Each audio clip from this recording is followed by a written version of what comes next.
puso ko'y tinutulog sa iyo.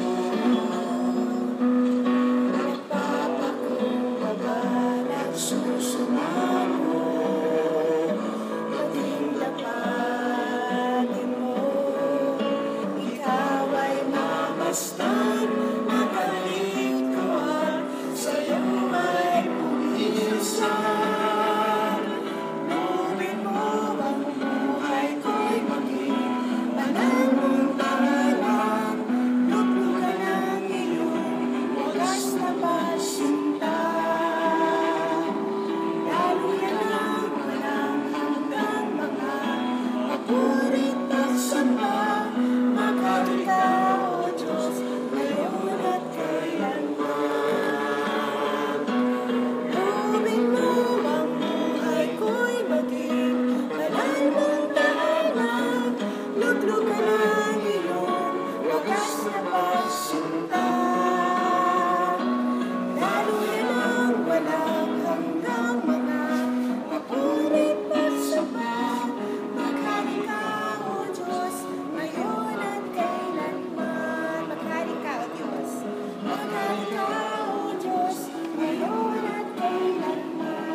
Sa napakagandang umagang araw ng linggo na muling pinagkaloob niyo sa amin.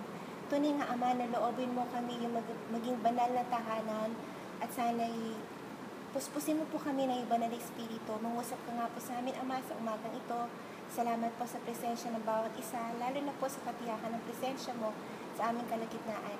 Salamat po sa katiyakan na patuloy ka nangungusap sa aming mga puso't isipan. Nawa, Panginoon, pangunahan mo kami sa umagang ito sa aming pag-aaral, lalo na po aming tagapanguna si Ate Cory. At dalangin po namin ang aming mga kapatid na naway dalhin mo rin po sila sa dakong ito para kami sama-samang mag-aral at tunay na lumago sa iba na salita. Salamat po, Ama, ang lahat ay papuri sa tanging pangalan mo lamang, Jesus.